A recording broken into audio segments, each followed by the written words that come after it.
뭐 별일 없어요. 어떻게 오랜만이네. 오랜만인가? 이거 일주일 전에 만났지 않아요? 사실 일주일인가?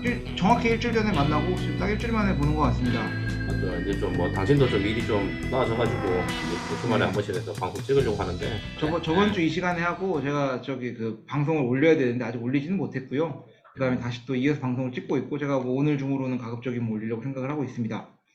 뭐 별일 없어요. 어떻게 한국은 한국은 뭐 별일이 없고요. 뭐 잘 지내고 있습니다. 요즘에 한국 최근에 물난리 안 났어요. 서울 쪽에 그 뭐 난리 서울 나더만. 쪽에 물난리가 월요일날 화요일날 비가 어마어마하게 왔다 그래가지고 뭐 잘 아시겠지만 뭐 강남역 저 미오크 좌 해갖고 유명한 사람 있지 않았습니까? 누구 제네시스 차량 그 서초구 뭐 강남 이쪽에 비가 무지하게 많이 온 것 같더라고요.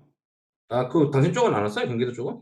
비가 오긴 왔죠. 근데 이렇게 막 침수되고 막 물바다가 되고 이 정도까지는 아니었던 것 아, 같고 서울까지는 그냥 아니고. 비가 많이 왔다 정도지 음, 서울처럼 막 잠겨가지고 이슈가 되고 할 정도까지는 딱히 아니었던 것 같습니다. 사실 어제도 베트남도 최근에 태풍 올라와가지고 비가 많이 왔거든요. 지금 그러니까 그래서 제 비가 무지 많이 왔다고 그러시더라고요. 어제 많이 와서 제가 사실 오전에 출근을 못했어요. 진짜 출근을 못한 거예요? 그러니까 저희 집 앞이 좀 특수하긴 한데 저희 집 앞에 조그만 개천이 하나 있거든요. 당신이 알지 모르겠는데 집 앞에 근데 개천티 있어요?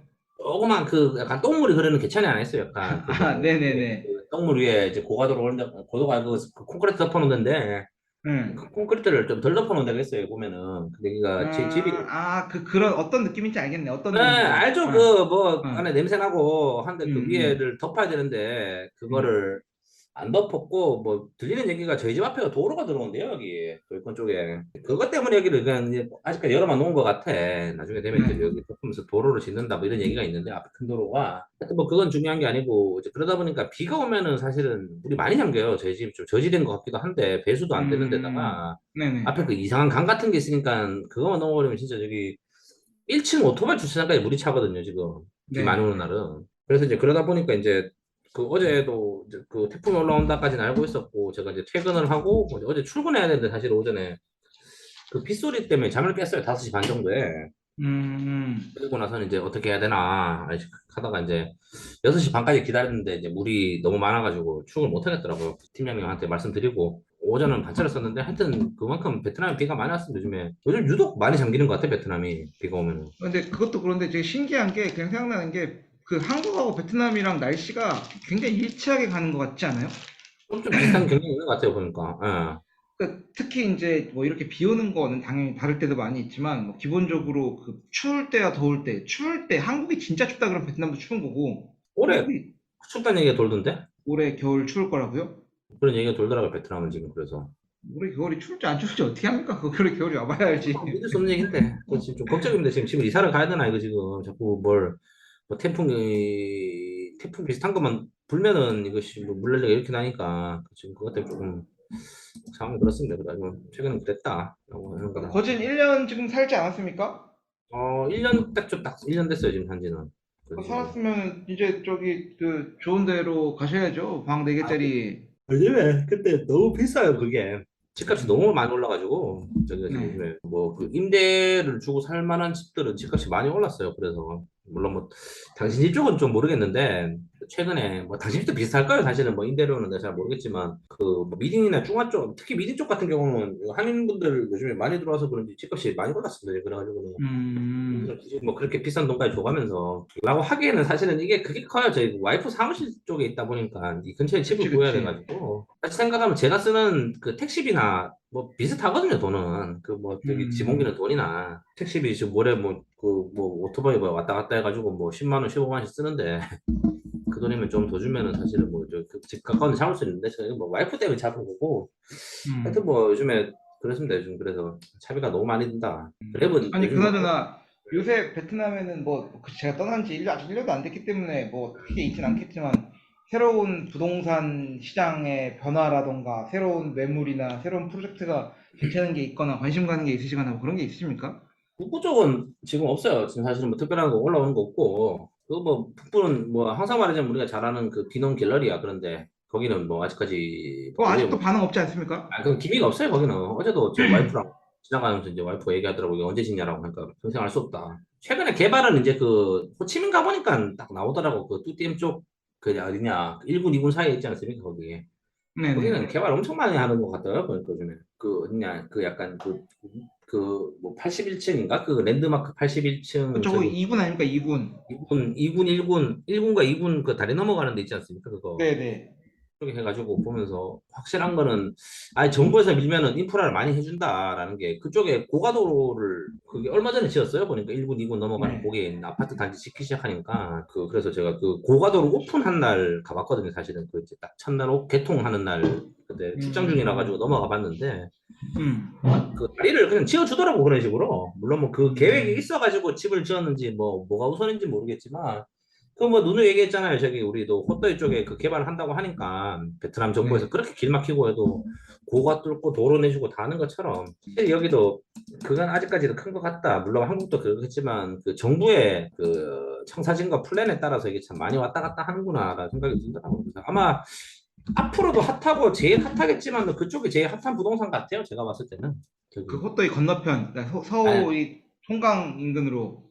홍강 말고 호치민에 있는 거기 이제 아, 그 2군 쪽에 호치민은 그렇죠. 뭐 최근에 있는 거는 좀 비싼 아파트가 저기 호떡이 쪽에 공사는 모르겠는데 그 호떡에 가면 보여요. 지금 옛날 나 기억나죠? 그 버찌공 살려진 그 골목 가면은 공사 하나 하는 거 있었는데 기억나요? 그 아, 아파트 아. 거기가 지금 거의 올라가고 있어요. 지금 거의 완공 중인데 근데 지금 이제 광고 하더라고 집 사라고. 근데 거기가 지금 사람들 얘기가 아마 가장 비싼 아파트가 될 수도 있다 하노이에서. 그 옛날에 하노이에서 그 이프로님이 한번 저기 뭐 팔대를 찾던가 살대를 찾았던가 해갖고 어마어마하게 비싼 그 호환게임 건너편 그 있지 않았습니까? 그런 아파트는 좀 소수의 아파트잖아요. 거기 사실 아파트라기보다는 거기는 뭐라 그러냐. 그 레지던스 호텔 독특한. 같은 느낌이라 그쵸, 그쵸. 가지고 아, 그건 좀 아, 일반적인 우리가 생각하는 주거 아파트는 아니고 그쵸. 그런 부동산 제외하고는 아마 그 아파트가 상당히 비쌀 것 같아요. 보니까 뭐 최근에 들은 얘기로는 분양가를 한동안 책정을 못했대. 얼마까지 받아야 되는지 지금 자기네들끼리 계산기 뚫린다고 아파트를 네, 올라가고 있는데도 분양을 안 받았다 그러더라고. 자신 있다는 거지 네. 걔들은. 어차피 이거는 완판된다는 자신이 있었고 하다 보니까 뭐 그렇습니다. 그쪽에는 사실 그거 제외하고는 매트릭스원은 지금 올라갔나요? 거의 다 지어가는 것 같아요. 멀리서 보니까. 약간 이렇게 뭐지? 그 직사각형, 삼각형처럼 이렇게 해가지고 호수 제일 가까운 쪽이 제일 낮은 아파트 층층층층층 해서 아, 이제 아, 네네. 그런 식으로 집을 지었던데 제 느낌상 그 제일 바깥쪽 호수를 완전히 맞닿아 있는 그 작은 아파트 같은 경우는 가격이 상당히 비쌀 것 같아요. 보니까 거기는 완전히 그냥 호대 앞이거든. B편 같은 음, 경우는 이제 그 앞에 낮은 건물에 가리다 보니까 조망권이 조금씩 줄어드는 거고 아마 메인 네. 1층은 다 펜트하우스로 채우겠죠. 베트남 보면 그렇지 않습니까? 당연히. 그러다 보니까 거기가 좀 아마 하노이 쪽에서는 가장 비쌀 것 같다 아파트가 라는 얘기 하는데 뭐 물론 저는 음. 돈이 없기 때문에 저랑은 해당 있는 얘기는 아니고요. 사실은. 예. 아니 이제 호치민이 그랬던 것처럼 하노이도 점점 이제 도심의 개발 그 위치가 줄어들면은 나중엔 결국은 그 홍강 왼쪽 오른쪽으로 공개만 해가지고 하겠죠. 이렇게 음. 개발을 하게 될 텐데. 근데 이건 참 참 예측이 어려운 얘기가 음. 우리 뭐 방송에도 누누이 얘기했지 않습니까? 롱비엔 얘기 사실 그쵸, 롱비엔 롱비엔 그 옛날에 우리 그 뭐냐 오토바이 타고 여행도 갔다 오고. 갔다 오고 봤었고 사실은 뭐 거기는 누구나 알 수 있죠. 그쪽이 개발이 될 것이라는 것을. 그리고 뭐 사실 저는 호치민을 잘 안 가봐서 잘 모르겠는데 아마 10년 전 그 뚜띠엠이랑 그 제가 말씀드렸던 그 어디냐 H자석 1, 2군, 2군 넘어가는 고기가 네. 다 금호 모양이었을 거예요. 아마 거기 다 뭐 무슨 저 바나나 농장 같은 거 있고 다 뻘이고 뭐 그랬을 건데 음. 결국 거기도 개발하는 거는 뭐 조금의 변화도 없어요. 어쨌든 간에 그 강 주변을 개발하고 한다는 거에 대해서는 조금도 뭐, 이제 뭐 변수는 없는데 이제 문제가 뭐냐면 항상 그렇지만 언제 개발을 하냐. 그래서 그 기억나요? 그 우리 그때 방송 나오셨던 그 박 팀장님 그 요트 사신다는 분. 그분도 아, 그쵸, 베트남에 그쵸. 계신 지 10년이 넘었잖아요, 사실은. 몇 어. 년. 그것도 매년 나오는 얘기였대, 사실. 그거 있잖아요. 농빈 개발한다는 얘기가. 음. 그러니까 외국인들도 그렇고 뭐 베트남 사람들도 그렇고 여기는 개발하면 돈 될 것 같은데 언제 되냐 언제 되냐. 그래서 몇몇 그 좀 중소건설사들이 트라이를 많이 했대요. 그 비놈 리버사이드 들어오기 전에. 그래서 롱뱅 가다 보면은 뭐 이런저런 아파트 한두 채씩 있는 것도 보이잖아요 거기. 리버사이드 들어가기 전에 보면은 작은 네네. 아파트들 몇채 있잖아요. 그게 다 그때 음. 지어진 거래. 7년 8년 뭐 이제 있잖아요. 뭐 10년 전 뭐 이럴 때 해가지고 음. 여기 롱벤에 이제 떡상한다, 떡상할 수도 있다라는 이제 이런 얘기가 있으니까 이제 다 그거 보고 이제 그 앞에 이제 반사이익 지으려고 한 두 동 올리고 한 동 올리고 했는데 그거 지금 10년째 이러고 있으니까 뭐 그렇다 그러더라고요 들어보니까 그래서 뭐 그거는 뭐 아, 그것도 그렇고 그나저나 이제 이프로님의 신분이 좀 바뀌었기 때문에 그 뭐라고 해야 될까 우리처럼 이제 저 같은 경우에야 뭐 외국인이 살 수 있는 매물만 찾을 수 있지만 이프로님은 이제 땅도 접근할 수 있는 권한이 좀 생겼고 아, 그렇죠. 로컬 매물 중에서 예를 들면 A14, B2 뭐지? A14, B1 이런 데 있지 않습니까? 아, 그렇죠. 아모이 뭐시기 해서. 근데 지금 뭐 어, 문제가 뭐냐, 돈이 없어요, 제가. 뭐 그치 그거는 이제 넘어야 할 산이지만 그래도 예를 들면 로컬 아파트 옛날에 얘기했었던 그 A14 그런 데 같은 경우에는 아, 진짜 그렇죠. 딱하지 않았습니까? 따죠. 지금 생각하면 근데 샀어야 되는 건데. 네. 그때, 아니, 뭐, A14가 뭐냐면은, 그, 제가 예전에 살았던 아파트인데, 당신도 와봤고, 저희가 방송을 거기서 몇 번 찍었어요. 예전에 뭐, 그쵸. 베트남 거기서 베트남 전쟁 이야기 전쟁에 이런 대한 것도 방송도 찍고, 찍고 그랬던 아, 기억이 맞아. 거기서 몇 납니다. 번 찍었는데, 거기가 뭐냐면, 경남 뒤편에 보면은, 그 뜬금없는 아파트 두 개가 있거든요, 거기가. 그때 이제 거기가 제가 이제 경남에서 사무실 있을 때 거기에서 살았었는데, 집제가 싸가지고, 제 그때 들린 얘기가, 그, 저희 집주인이 그거를 뭐 5천만 원인가 주고 집을 샀다. 뭐 이런 네. 얘기가 있었어요. 사실은 그건 이제 뭐 외국인한테는 나오는 집은 아니고, 아니, 그렇게 뭐 잘 맞는 집은 아니거든요, 사실은. 뭐 당신도 네. 가봤겠지만 집 안에는 좀 허접하잖아. 그치. 그렇지만 또 거기가 이제 뭐 어쨌든 경남 뒤편이고 이제 그 개발되는 동네에 있다 보니까 이제 좀 가격에 비해서 좀 많이 올랐다 그러더라고요. 제가 듣기로 그때 한 1억까지 올랐다는 것 같은데. 이게 네네. 뭐냐면 이제는 뭐 그런 거죠. 사실은 베트남 사람들이 있으면 좋은 게 이제 그런 것들이죠. 그 뭐랄까 아까 말씀드렸다시피 이제 저는 이제 와이프가 있기 때문에 좀 저렴하게 해서 음. 이제 좀 그런 아파트를 열세 사서 투자를 돌린다 뭐 이런 좀 낭만적인 생각도 할 수 있는데 돈이 없어요 문제가. 아, 돈이 그쵸. 없기 때문에 저도 뭐 제가 좀 돈이 좀 있다 뭐 현금이 한 2, 3억이라도 있으면은 그런 좀 뭐 아파트라도 몇채 사서 막 7천만 원짜리 그 임대 월세 한 20만 원 받고 돌려놓겠는데 사실 그런 상황도 아니고 그 저희 와이프 같은 경우는 아파트보다는 땅을 사고 싶어 하더라고. 사실은 뭐 맞는 얘기긴 한데 지금 저희가 그냥 뭐 고향 땅에 와이프 고향에 뭐 땅이라도 살 수 있는가 싶어가지고는 지금 그런 걸 알아보고 있습니다. 땅 사는 거는 베트남 현지 사람이라면 어디든지 그냥 우리가 한국에서 땅 사는 것처럼 살 수 있는 그런 개념인가요? 그런 걸 알고 있어요. 그래도 뭐 그게 뭐 그런 건 아닌 것 같던데 보니까 한국도 그렇잖아요. 음. 외국 뭐 자국민들한테 음. 그 굳이 뭐 이렇게 뭐 그 뭐 제약을 두지는 않을 것 같고 외국인들이냐 그렇지만 음. 돈을 많이 벌어야 되는데 아유 돈 어떻게 벌었는지 모르겠네요. 지금 회사 월급으로는 이게 이 당신처럼 큰 일을 해야지 이게 돈이 되든 안 되든 잘 벌리는 건데 네. 이 회사 월급에 딱 갇혀 있으니까 이건 사실 좀 문제가 있는 것 아, 같다. 뭐 제가 큰일 했나요? 사실 저기 뭐 그쵸. 근데 그런 부분은 좀 있었던 것 같습니다. 저 같은 경우에는 그 베트남에서 일을 했기 때문에 돈이 사실 뭐 아무래도 한국보다는 빨리 물론 제가 한국에서 좋은 회사 다녀줬으면 더 빨리 모았겠지만 음, 베트남에 있으니까 뭐 돈을 잘 안 쓸 일이 없으니까 그게 되는데 이제 와이프도 마찬가지인 상황이었고 그렇게 둘이 같이 돈 별로 안 쓰고 쭉쭉 모아온 세월이 한 3, 4년, 4, 5년 누적이 되니까 그래도 뭐 집 살 때 좀 큰 도움이 되는 부분이 준비가 됐었다. 사실 그 뭐냐 사모님이 그래도 괜찮았잖아요. 그 일을 좀 힘들게 하셔서 그렇지 페이가 괜찮으셨으니까. 그랬었죠. 그래서 뭐 그렇다는 거죠. 지금 뭐 월급은 오르긴 했는데 예전보다야 알다시피 월급은 올라도 월급이야. 그렇죠. 그리고 알다시피 이게 최근 몇 년 동안 이게 인플레가 심해져가지고 이게 네. 뭐 다 비싸요 지금 베트남에 아파트도 지금 아파트는 진짜 이제 뭐 1억 초반대는 아파트 안 나오는 것 같고 보니까 그래서 뭐 1억대 이제 뭐 이런 뭐 1억 2천 이런 아파트는 이제 거의 보이지도 않고 뭐 공사가 없어서 그런지 모르겠는데 뭐 그런 상황입니다. 그래가지고 이제 아파트는 일단은 뭐 지금 저희는 일단 좀 가능하면 땅을 사고 싶다라는 게 일단은 뭐 저희 그 작은 소망이거든요 지금. 그 혹시 그러면 땅이 내가 이 땅은 꼭 사고 싶은데 이 돈이 없어갖고 좀 총알 딸려갖고 못 사는 땅이 있다. 그런 게 좀 그 있나요? 롱벤에 있는 저기 있지 않습니까? 저기 저 강가에 있는 땅들 저 총알이 없어가지고 뭐한 5천억만 있으면 그 땅 좀 살 것 같은데 지금 그게 부족하겠지. 5천억? 뭐 롱벤에 있는 저기 뭐 알지 않습니까? 그 바나나 농장 같은 것들. 총알도 이제 그 정도의 그런 총알은 좀 말도 안 되고, 제가 그런데 뭐 얘기하려고 한 하는 건 한 우리 만평 또, 사놓으면은 뭐 한 5천억이면 만평 살라나 모르겠다. 그런 게 우리 또 있으면. 청취자 여러분들께서 좀 거물들이 또 계실 텐데, 우리 또 큰손 형님들께서 베트남에다 땅 투자하고 싶다 그러면 예전 같으면 업무사장 2%가 손을 댈 수가 없는데, 이제는 손을 댈 수 있는 여지가 좀 생겼다. 황당한 얘기고 일단 뭐 예전 같은 예를 같으면은 모르겠는데 얼마 전에 제가 이봉재랑 그 맥주 한잔 하던 저녁에 이제 네. 또 9월달이 연휴잖아요 사실은 국경일 연휴가 있으니까. 국경일 연휴가 시작되잖아요 그러다 보니까 이제 무엇을 해야 되나? 저는 이제 뭐 와이프랑 한국을 갈 수 있니 많이 뭐 이런 얘기를 하고 있어요. 지금 사실은 그 비자 때문에 음, 좀 시간이 걸리긴 하는데 뭐 네네. 이봉재는 뭐 얘기가 뭐 베트남에는 웬만한 데 다 가봤는데 어디를 가야 되냐? 네. 네, 이런 얘기 하다가 지금 제가 도시 이름이 기억이 안 나는데 뭐 이상한 또 해안가에 있는 저뭐 야짱과 뭐 어디냐 저희 뭐 끼년 같은 뭐 이런 사이에 있는 데인데 거기가 또 뭐 그 베트남 항공 같은 거 보니까 거기 또 공항이 있대요 거기 네네네. 아마 당신도 내 도시 이름 기억이 안 맞아. 나는데 뭐그 어딘지 알 것 같은데, 왠지, 저기,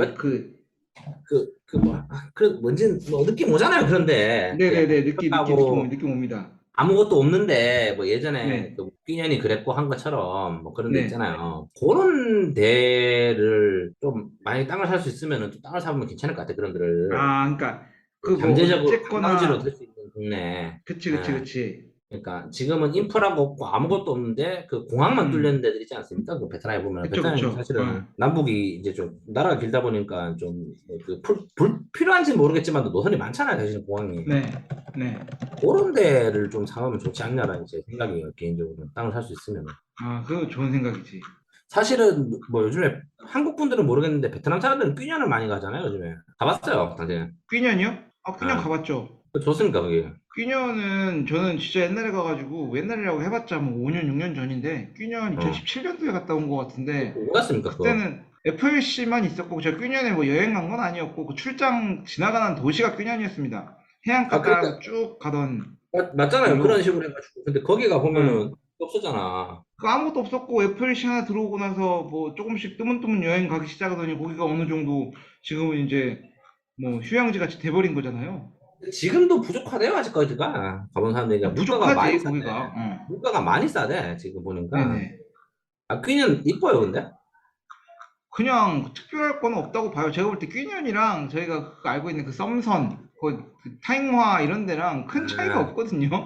그러니까 뭐 근데 말씀드린 그냥 이제 어, 그런 데에다가 이제 뭐 옆에다가 땅좀 사놓으면은 좀 괜찮지 않겠냐는 게 제 생각이에요. 그래서 물론 뭐 그런데 땅은 아마 그 원주민들이 가지고 있어가지고 그 현지 그 실제로 그 뭐 그 사람들이 땅을 팔지 안 팔지는 모르겠지만 개인적으로는 네네. 이제 그런 데 땅이 좀 좋지 않나 생각이 듭니다. 그래가지고 하여튼 뭐 오늘 서두가 좀 길었는데 저희 네. 잠깐 이제 또 본론으로 이제 들어가기 가는 걸로 하시죠.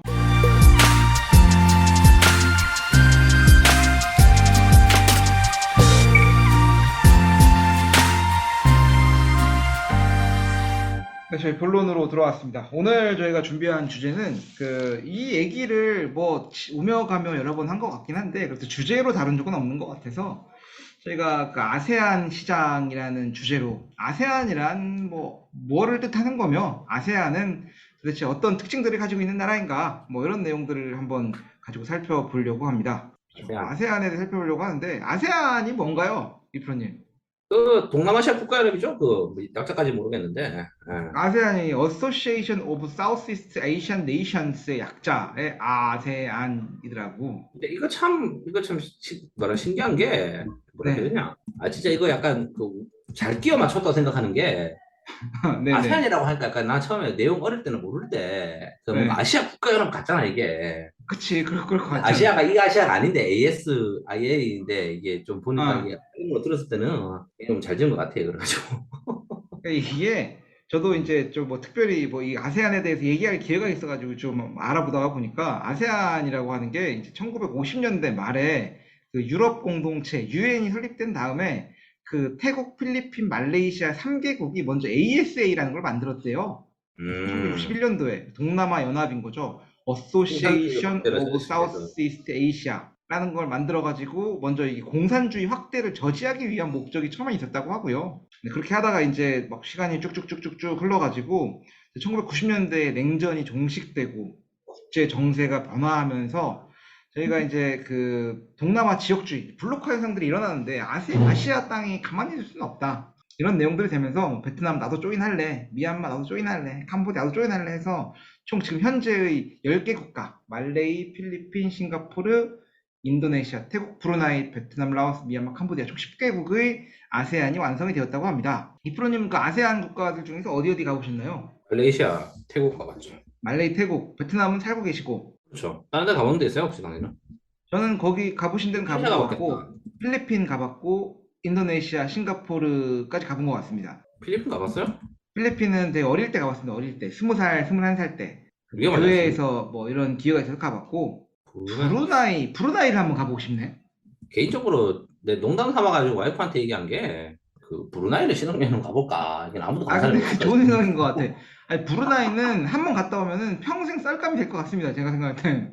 아, 그래서 얘기하다가 찾아보니까 그 정말 재미없어 보이더라고, 나라가. 뭐좀 근본이 없다고 좀 그렇긴 한데, 그 뭔가 여행지로 봤을 때는 네. 그 뭐 말레이시아와 인도네시아의 흑화 버전 같은 게 있잖아요. 열화 버전 해가지고 이럴 거면 내가 하위 다른 호환? 하위 우한 좀그 네. 열화 버전이죠. 하위까지 보기는 그래가지고는 좀 아, 그렇게 안 간다 그래가지고 안 갔는데. 그러니까 그 아세안이 하여튼 있고, 아세안과 관련된 뭐 세계적인 회의체들은 아세안 플러스 3, 한중일, 그다음에 뭐 이스트 에이시안 서밋, 동남아 정상회의, 뭐 아세안 지역 포럼 뭐 이런 것들로 인해서 이제 아세안 국가들이 이제 모여가지고 일을 한다고 하고요. 그렇죠. 아세안 국가들 중에서 인구가 제일 많은 나라가 어딘지 아시나요? 인도네시아.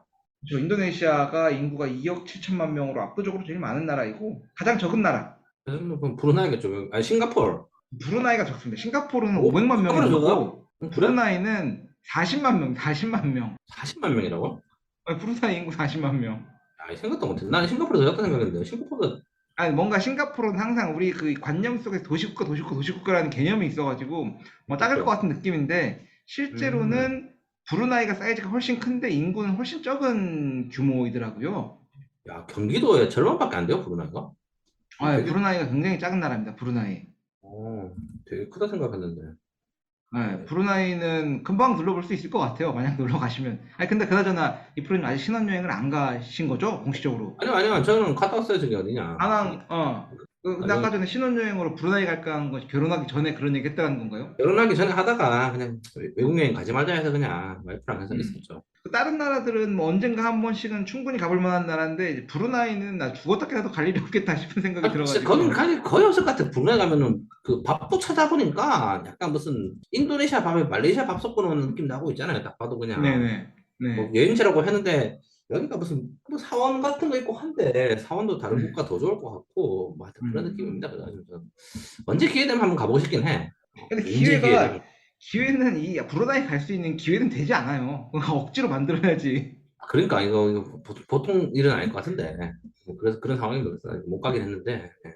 그렇죠. 하여튼 뭐 그런 상황이고 그 가장 넓은 면적을 가진 곳은 이제 우리 한반도의 면적의 9배를 가진 인도네시아가 가장 큰 나라이고 면적 자체는 가장 좁은 곳은 이제 그 싱가포르.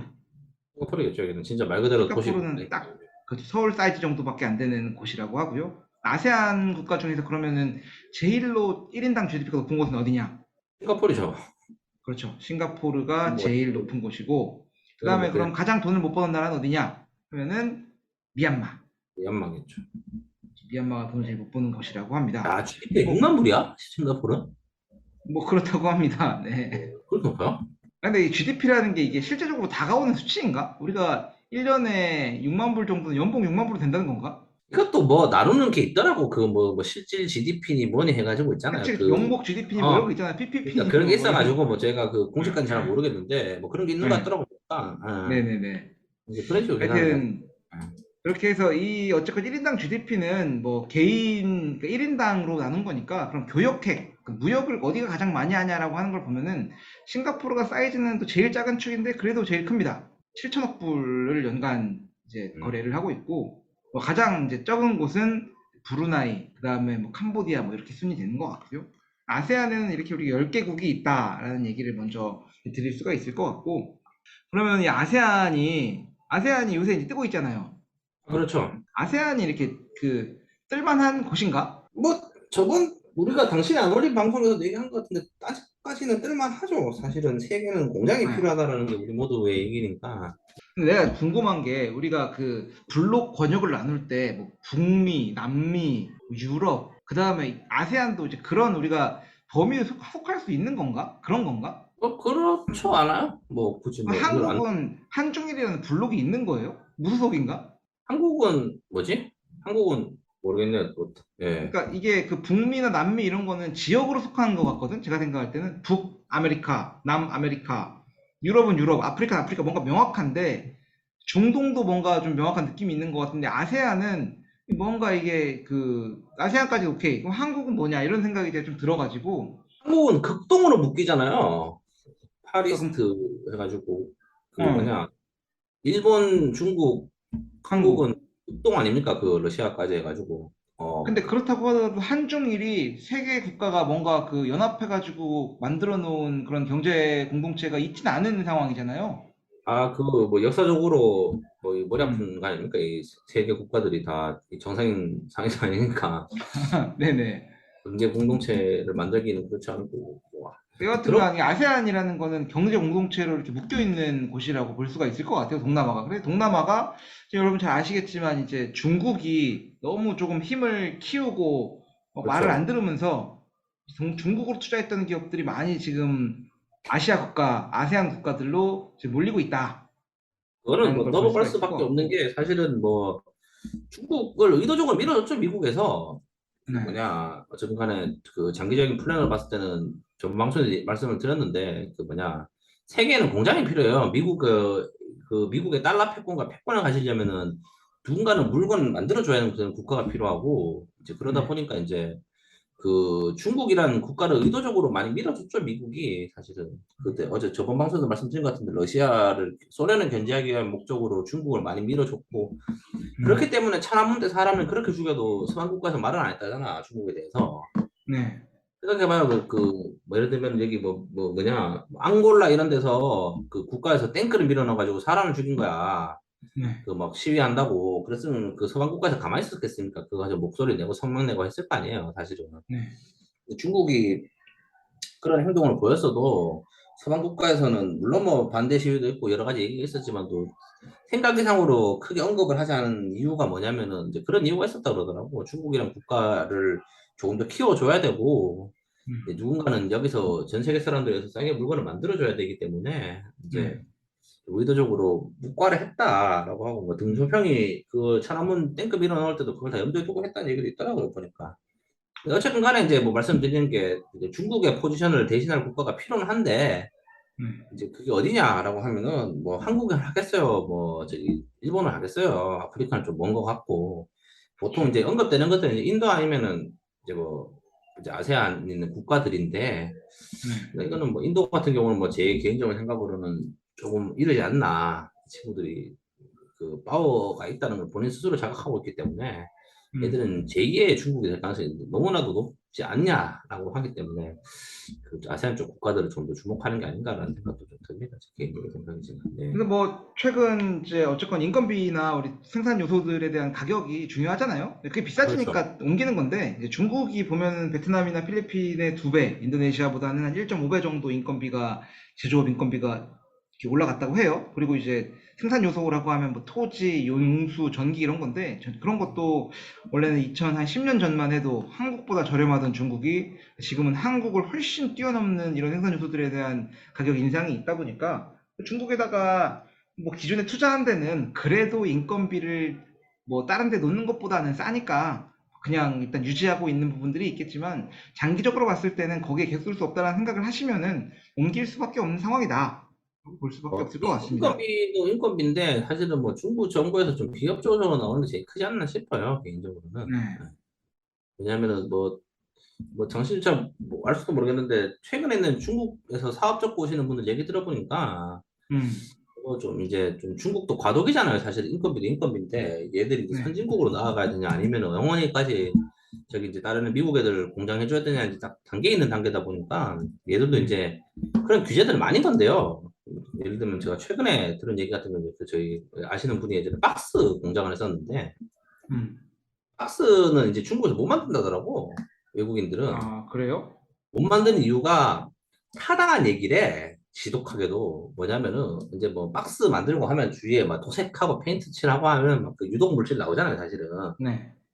이제 문제가 뭐냐면 옛날에는 중국에서 개발할 때는 그 다 해안가 지방에다 깔아준 거야. 저기 뭐 상해 이런 데 삼성 공장, LG 공장 뭐 애플 공장 들어오니까 그 옆에 박스 만들거나 이런 회사들은 근처에 있어야 될 거 아니에요, 사실. 음.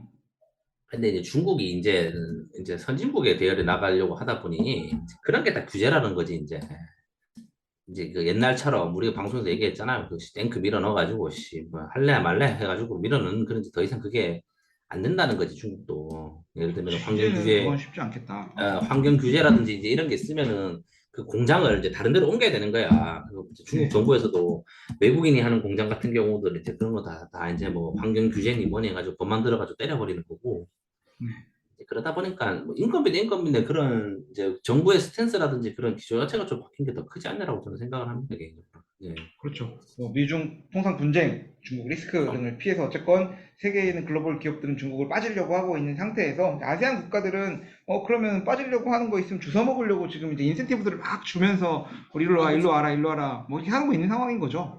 그렇게 해서 보면 수치로 보면 2017년도 이후부터는 중국으로 대한 투자보다는 아세안으로 가는 투자가 훨씬 커졌다라고 이야기를 하고 있고요. 제가 최근에 이제 뉴스를 보니까 그 판밍찡 총리가 그 팀쿡을 만나고 왔다고 하더라고. 그러면 뭐 있을 거야, 팀코 만났으면은. 그 에어팟 공장을 땡겨달라고 해가지고 사인을 하고 왔다고 하더라고요. 에어팟은 중국에서 만들잖아, 근데. 그러니까 그걸 땡겨오는 걸로 협의를 하신 것 같아. 그래요? 그 럭스쉐어에서 만드는 거 아닌가? 그 뭐 중국, 제가 그걸 어디서 만드는지까지 잘 모르겠고요. 그 중국 회사에서 만드는데, 저기, 베트남 공장이 많아요. 그 에어팟 만드는데. 월협이란 거지, 그 사람 가서. 그 제가 한번 다시 한번 보면은 판밍찡 판밍찡 음, 팀쿡 5월 달에 만나고 왔다고 하더라고. 그래요? 예. 미국에 가고 지금 그 팀쿡이랑 지금 인사하고 있잖아요. 판밍찡 아저씨가 지금 안 보여, 나는 지금. 안 보입니까? 정신이 안 틀어졌으니까 안 보이지. 난 화면 PPT가 공유 중인데 안 보입니까? 뭐야, 일단. 뭐 중요한 건 아니고. 예. 어쨌든 이제 지금 그 판명증 아저씨를 지금 만나고 있는 팀쿡 내가 아저씨를 볼 뭐지? 수가 있습니다. 팀쿡, 이 사람 팀쿡이야? 팀쿡 아니잖아. 팀쿡 맞습니다, 팀쿡. 옆모습이라서 몰라봤네요. 이거 보십시오. 그 애플이 베트남에 있는 협력사들에게 더 많은 투자를 하라는 거지 않습니까, 이게. 그러니까, 하여튼 네네. 아, 이게 그냥 그 그렇게 중국에서 만들면 되는 거다. 그 음. 폭스폰에서 핸드폰 만드는 것처럼. 예. 근데 그걸 이제 옮겨오는 걸로 어느 정도 협의를 했다라는 뉴스가 좀 아까 그거 말고 나와가지고 제가 말씀을 드린 거고요. 여하튼지 저하튼지 간 이제 글로벌 기업들이 이제 아세안으로 옮겨가지고 투자를 하고 있는 많은 상황이다라는 내용을 이제 말씀드릴 수 있을 것 같고. 그래서 이제 아세안에 그럼 어떤 것들을 투자를 하냐 하나 살펴보면은 뭐 당연히 뭘 제일 많이 투자하겠어요. 제조업. 그리고 이제 최근에 많이 크고 있는 게뭐 금융 및 보험. 보험 같은 경우는 요즘에도 뭐 보험사들, 뭐 한국 보험도 그렇고 많이 들어오긴 하더라, 보니까. 금융 네. 쪽 이런 거에서 좀, 예, 그렇죠. 근데 이게 그 이런 개도국이나 이런 아세안 시장에 금융 및 보험으로 들어오는 거는 제가 아직 뭐 명확하게 이해는 안 돼가지고 어떤 부분에서 돈을 벌 수가 있는 느낌인가? 상당히 많은 보험 가입자가 베트남에는 적잖아요, 음. 한국보다. 내가 봤을 네. 때는 가입 숫자는 사회보험 아니고 민영보험 같은 경우는 인구가 2배라도 사실은 더 적지 않을까 싶어요, 개인적으로. 사보험 가입한 사람 숫자 같은 경우는. 네. 여기 회사에서 뭐 가입을 했다든지 이런 거 아니면은 사실은 하기 어렵고, 첫 번째가. 그때, 그 당신이 아는, 우리 그때 방송 나가셨던 그 뭐냐, 그 우리 또 그 정석사님인가? 우리 그 닉네임이 기억이 안 나는데. 네네. 네. 그 은행 다니시는 분이지 않습니까, 그쵸, 거기. 정석사님. 네. 그러니까 사실 저희 와이프도 은행을 다니고 있고 하는 게 네. 개도국 쪽에서 은행 비즈니스 하는 게 돈을 벌기가 더 좋대요, 사실은. 어차피 간에 투자를 음. 하고 이제 뭔가 인프라를 짓고 하려면 돈을 빌려야 되지 않습니까, 이게. 이제 그런 금액들 같은 경우가 이제 또 뭐 좀 더 막 주고받는 게 좀 더 활성화되어 있다 보니까 제가 기억하기로는 그런 의미로 금융업 같은 경우는 여기가 더 좋다는 것 같더라고 보니까. 그래서 뭐 아직도 일본이 잘 나가는 이유가 다 그런 것들 아닙니까? 그때 이제 예전에 한참 버블 터지기 전에 잘 나갈 때 그 네. 외국에 있는 자본들, 뭐 이제 금융권들, 금융 투자 뭐 이런 거 해가지고 그때 이제 그 직접 투자 말고 그런 간접 투자로 그런 식으로 돈 들어오는 게 뭐 아직까지도 엄청나게 많다고 그러더라고요. 그러니까 네네.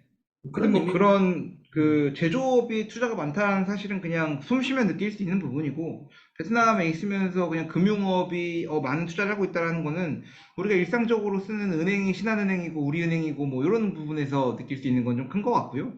보험에 대해서는 아직까지 뭐 크게 느껴지는 바는 아직 없기 때문에 저는 아니면 근데 그 확실한 거는 금융권은 여기서 더 들어오고 싶어 해요. 저희 뭐 음, 일례로 이런 얘기는 좀 그럴 수도 있는데 아무 상관없이 했는데 뭐 와이프네 CEO가 들어오면은 항상 거기를 만난대요. 저기 누구냐 저기 여기 베트남에 있는 그 경제부 있지 않습니까? 저기 그런데 이제 뭐 총리 경제부 총리 아니면은 저기 누구냐 장관 뭐 이런.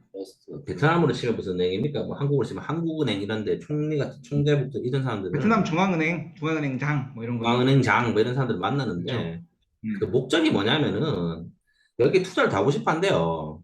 그 은행을 음, 더 사고 싶어 한대. 베트남에 있는 네네. 부실은행들 많잖아요, 사실은. 네.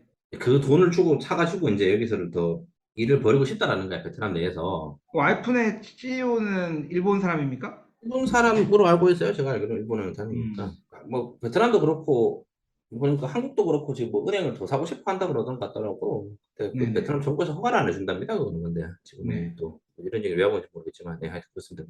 예. 그래서 아시아는 하여튼 이렇게 좀 투자를 많이 하고 있고, 실제로 투자 및 투자 수익률, 영업이익률과 투자 수익률이 중국으로 투자하는 것보다 지금은 아세안 국가로 투자하는 것들이 돈을 훨씬 잘 벌어온다. 라는 얘기가 있어가지고, 제가 그런 내용들을 이제 뭐 전해드리는 거고요. 근데 아세안이 조금 신기한 게, 이게 화교의 영향이 진짜 지대하지 않습니까? 학교가 엄청나게 많죠, 사실.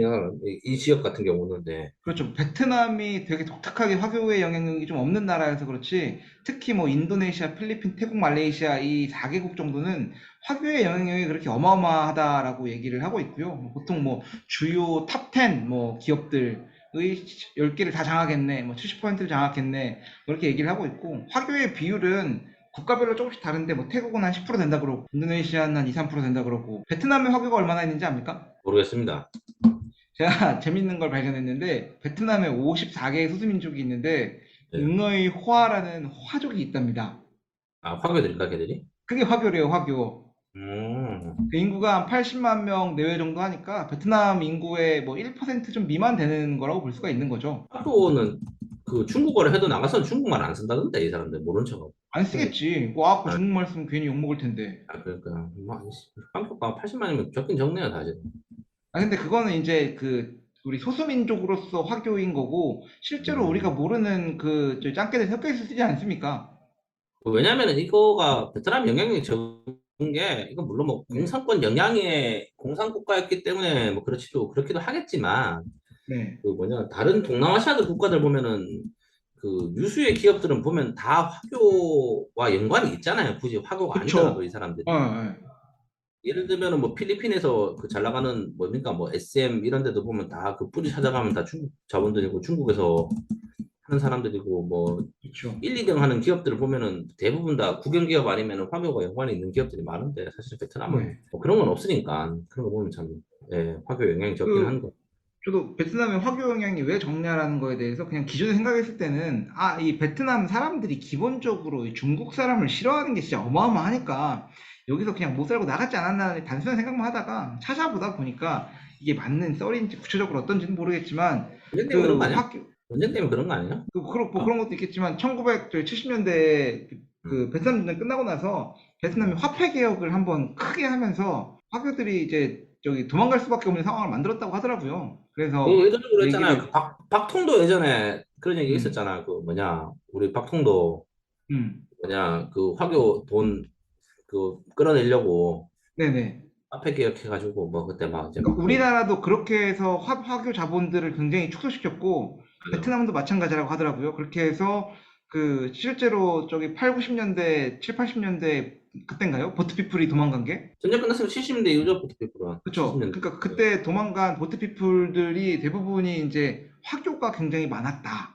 뭐 그럴 거예요, 그건 아마. 예. 그리고 네. 어차피 그 전쟁이 끝났고 하면 이제 정치적으로 탄압받는 거는 이제 뭐 당연한 그거겠다. 그렇게 해서 베트남 아세안 시장은 이게 화교로 인한 큰 영향을 많이 받고 있는데 베트남은 뭐 그렇지 않다. 그렇지 않은 뭐 거의 찾기 힘든 국가다라는 게 이제 그 드리려고 하는 말씀이었고, 그러면은 이 아세안 국가들이 이제 정치적으로 그리고 또 사회적으로 경제적으로 이게 평가를 했을 때 어느 정도 수치에 있는지를 조금 한번 알아보려고 합니다. 이거는 제가 이제 한국무역협회에 있는 국제무역통상연구원에서 가지고 온 자료인데, 정책적이라고 하면은 뭐 정부의 신뢰도, 세율, 그리고 뭐 투자나 무역에 대한 제도나 그런 국가에서 운영하고 있는 뭐 이런 것들을 바탕으로 평가했을 때 그 아시아 국가들 중에서 어디가 제일 좋을 것 같다고 생각을 하시나요?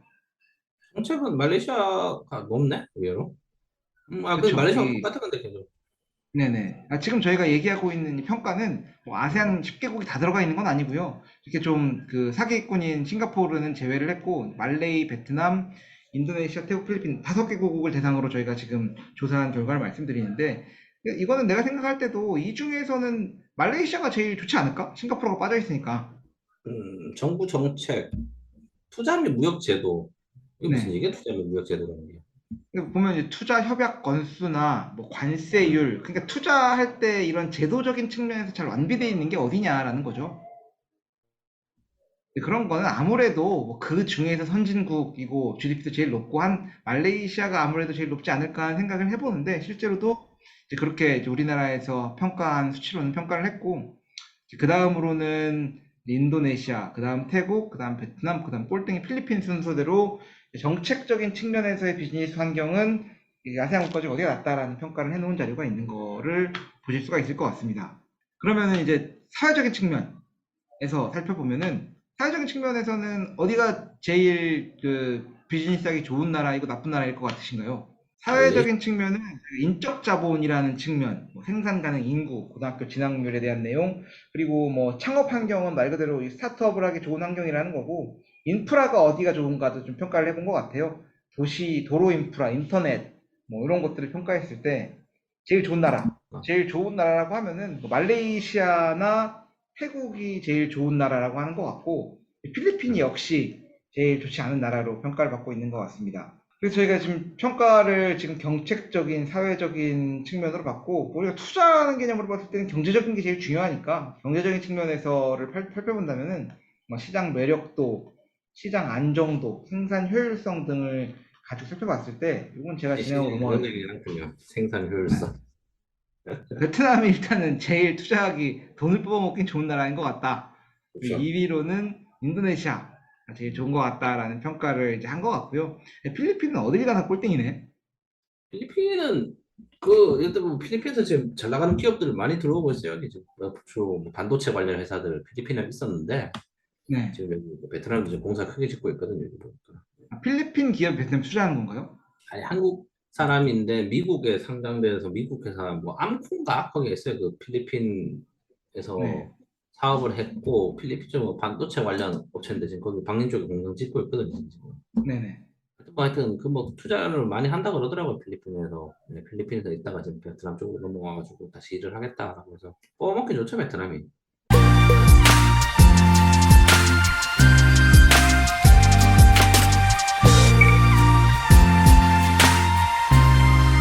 아닙니다. 그렇죠.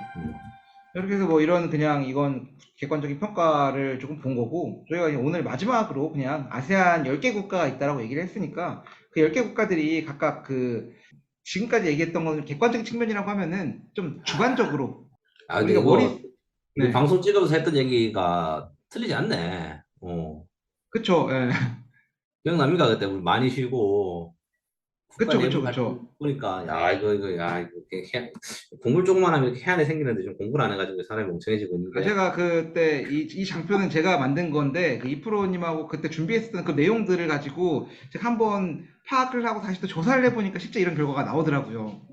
그래서 뭐 한 10가지 정도, 10가지가 아니라 여러 개 국가들에 대해서 어떤 문제들이 있나를 살펴봐 보면은 제가 그냥 기본적으로 우리 조사한 나라는 베트남, 인도네시아, 태국, 말레이시아, 필리핀, 미얀마, 캄보디아, 라오스 8개국입니다. 여기 빠져 있는 거는 싱가포르 사기꾼 빠져 있고 브루나이 요거 넣을 필요 없는 국가 2개가 빠져 있어서 8개 국가들에 대해서 그럼 각각 그냥 방금 말씀드린 객관적인 데이터 말고 실제로 우리가 느껴지고 있는 문제가 뭐가 있냐라는 것을 좀 살펴봐 보니까 태국이라는 나라에 들어가고자 하니까 문제가 좀 많은 게 여기는 일단 입헌군주제야.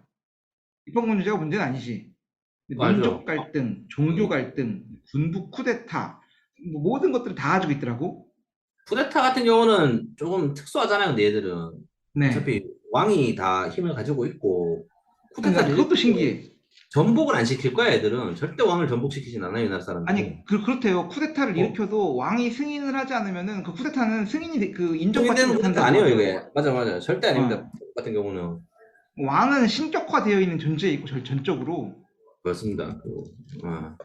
그리고 이제 몰랐는데 태국에도 보면 남부지방이 이슬람 번역이래요. 그래서 이제 아, 그래요? 독립을 몰랐네. 요구하고 있고 뭐 이런 측면이 있었다라는 것들을 이제 태국이 가지고 있는 어려움이었던 것 같고요.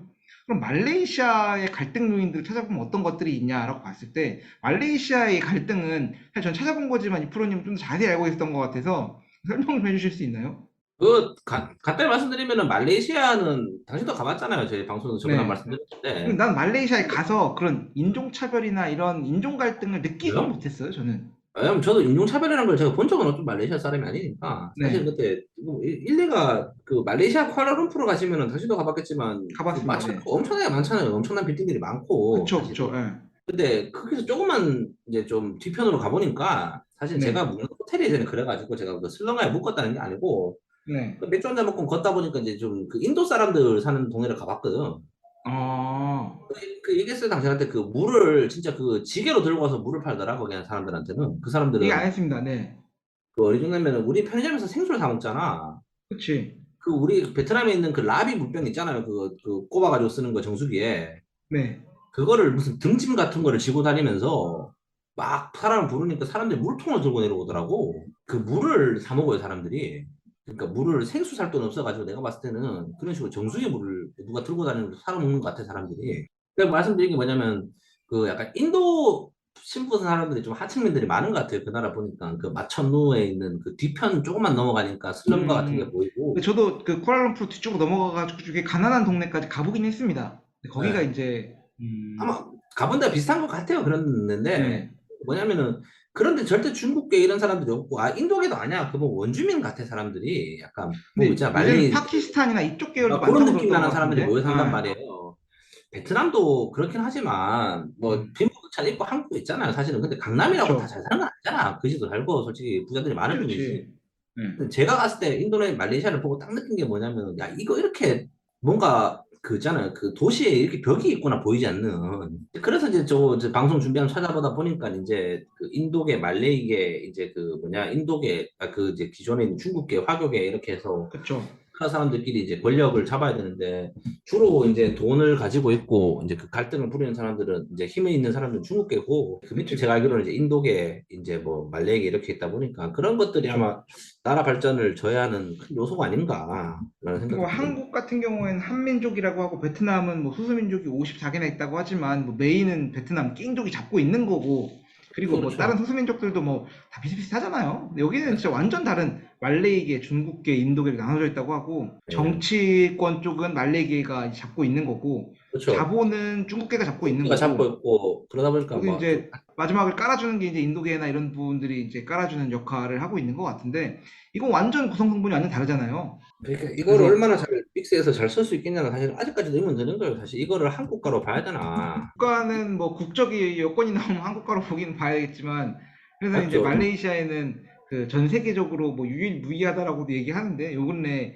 공식적으로 인종 간의 갈등을 부추기는 이제 부마푸트라 정책이라는 게 있어서 말레이계들의 대학 진학이라던가 사회 진출 아니면 뭐 기업 맞아요. 환경 조성을 굉장히 유리하게 해주는 나라법을 제정해가지고 운영을 한다고 하더라고요. 맞아요. 정치적으로 말레이 원주민들한테 좀 해주는 게 있다 그러더라고. 그 취업 같은 네네. 거라든지 이런 거, 뭐 교육 같은 거에 메리트 있다는 거. 정책까지 모르는데 그 나무위키에서 본 것 같아요. 그래서 예. 네. 근데 이제 내가 말레이 사람이면 되게 기분 나쁠 것 같긴 해요. 한국 아, 그, 사람인데 예를 들면 뭐 일본계가 와가지고 뭐 뭘 장악하고 아이고 용인이 안 될 것 같긴 해.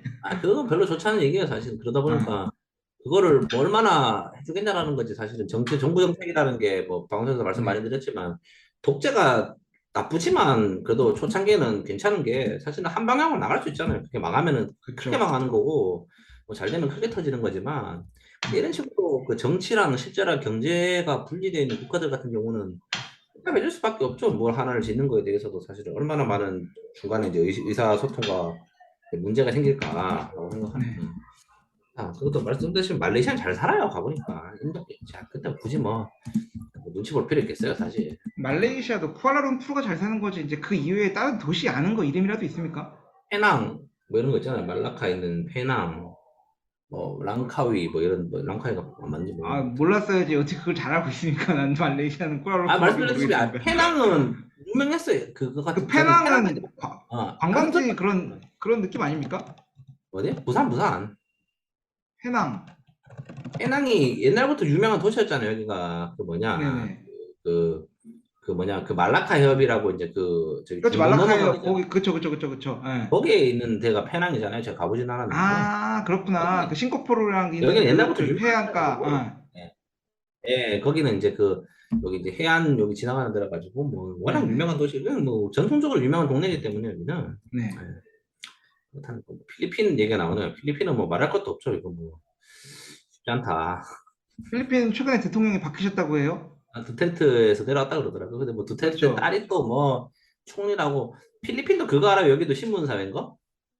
여기도 신분사회라고 들었던 것 같습니다. 그러니까 신분이 있는 건 아닌데 여기도 그 지금 정치하고 경제력을 잡고 있는 국가들 있잖아요. 그 사람들 네. 네. 가문 10개 가문인가가 돌려먹긴 한데 그러니까 10개 가문인가가 돌려서 이제 각 그, 지역별로 그런 그 그 토착 그 세력들이 사람들 10개 가문인가 12개 네. 가문인가 그 사람들이 정치부터 경제까지 다 하고 있다 그러더라고. 그러니까 그거 네네. 다 지금 뭐 두테르테 딸내미도 지금 다 그 사람들이고 보면 다 뭐 그놈들이라 그러더라고. 그래서 네. 그 빈부격차가 굉장히 심한 나라잖아요. 필리핀 같은 경우가 여기야말로 진짜로. 그리고 뭐 뭐 정치라든지 뭐 이런 거는 좀 뭐 리스크가 많은 국가죠 사실은. 예. 빈부격차도 빈부격차인데 거기는 일단 치안이 굉장히 위험한 나라로 얘기를 많이 하시니까 그렇죠. 필리핀이 여기도 가지고 있는 실제로 진짜 여기도 무슨 뭐 그 섬에 가면은 뭐냐 막 방문들 있잖아요. 여기도 뭐그 맨날 네. 두테르테가 그 탱크 걸고 가서 다 죽이니 많이 하면서 그런 데 보면 진짜 여기도 방문 있는 나라고 사실은 뭐 이런 말씀 드리면 안 되는데 뭐 이게 사업 투자하기에는 좀 정상적인 나라는 아닌 것 같아요. 필리핀 같은 경우는. 네. 음, 필리핀이라는 나라가 있고 미얀마도 왜 갈수록 문제가 많네. 미얀마도 이제 군부 쿠데타가 진행 중인 나라. 아마도 그리고 뭐 저희 그때도 말씀드렸다시피 그 뭐 이거 우리 방송 얘기하고 나서 전쟁 났지 이거. 그랬죠. 얘기하고 정도는 그죠? 좀 난 것 같은데. 예, 네. 이거 뭐 제가 뭐 그 뭐 비극적인 얘기고 뭐 안 좋은 얘기라서 뭐 그렇긴 한데 사실 이거 저희가 얘기하고 나서 실제로 그 일이 현실이 일어났어요. 사실 방문이 일어났고 음, 그 대전이 일어났고 네. 이런 국가에서는 어떻게 일을 할 수 있냐라는 건 좀 의문스럽죠 사실은. 예. 그럼 미얀마 다음에 이제 캄보디아라는 나라가 있는데 캄보디아는 야 근데 여기 진짜 우리 박통이 얼마나 했나요? 몇 년이나? 박통이 모르겠네. 10몇 년 했지 않냐? 10년 한 것 같은데? 그 정도죠? 한 20년을 넘은 20년까지는 20년? 아니었어. 네네. 2년까지는 아니고 박통이. 캄보디아는 지금 37년째 하고 계셔요. 아 올해도 아닌다. 후계자를 지정을 하셨대요. 후계자를 아들이겠지. 아드님이었나? 네네 아들이겠지. 아드님으로 후계자를 지정은 아들이겠지. 하셨는데 아직까지 하고 계셔가지고 캄보디아는 또 그런 나라다.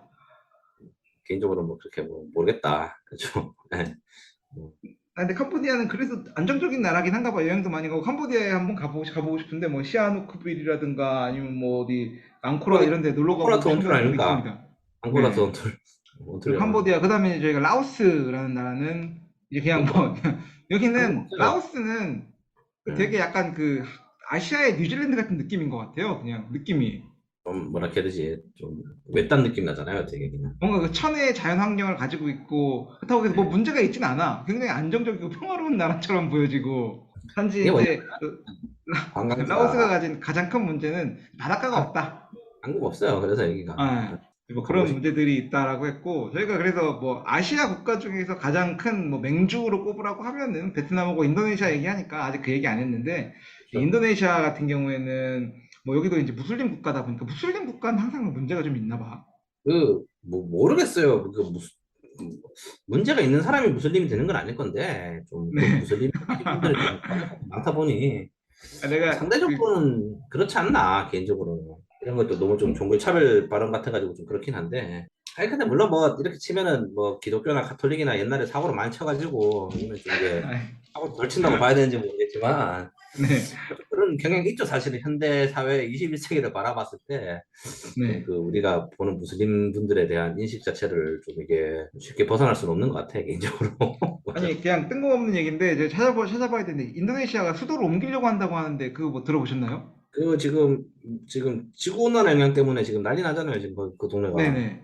자카르타가 그 자카르타 족자카르타 섬 이 그 동네가 지금 거기도 침수가 된대요 이거. 네. 물이 지금 잠겨가지고 거기도 이게 쉽지 않다 음. 그러더라고 그러니까 지금 거기도 지금 들어보니까 지금 그리고 옛날부터 거기 이전 얘기는 많이 나왔대요. 뭐 당신이 들어봤는지 저도 뭐 예전에 한번 들은 얘기인데 가장 인구 밀도가 많고 뭐냐 그 마천루가 많은 동네 중 하나가 자카르타잖아요. 사실은 거기가 그쵸. 예. 거기 뭐 인도네시아에 있는 모든 인프라를 다 거기다가 이제 때려 박아 놓으면 몰빵. 이제 그게 문제가 뭐 그때는 뭐 잘 되는 좋은데 이제 그리고 또 제가 네. 듣기로는 그 주위에 광역권도 엄청 넓대요. 자카르타 광역 그 있지 않습니까? 자카르타를 음, 둘러싸고 있는 그 동네가 워낙 자카르타가 많은 사람들이 살고 돈이 몰려있고 인도네시아에 있는 거의 모든 인프라가 다 들어가 있다 네. 보니까 근데 이게 문제가 뭐냐면 이제 그런 거죠. 말씀드렸다시피 이제 여기 지구 온난화 때문에 뭐 자꾸 침수 얘기가 돈다면서 그 동네가 섬이 그러니까. 가라앉고 있대.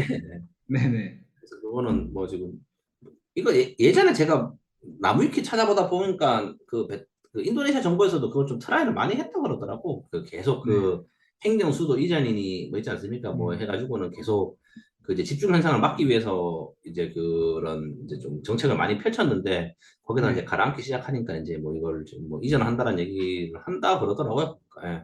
이전하겠죠 그래서 그러면은.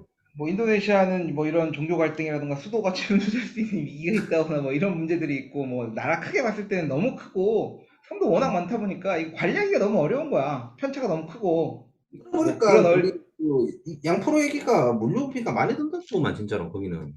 많이 인도네시아는 들겠죠. 그건 뭐 아 진짜 어쩌겠어요. 많이 든대요. 사실 배편도 그렇고 항공편도 그렇고 이거는 저희도 뭐 어, 방송에서 지나간 얘기를 했었는데 저번에 그 주위에 이제 그 대기업 물류사 다니시는 분한테 물어보니까 실제로 인도네시아는 그런 뭐냐 그 트랜스포테이션 코스트가 많이 든대.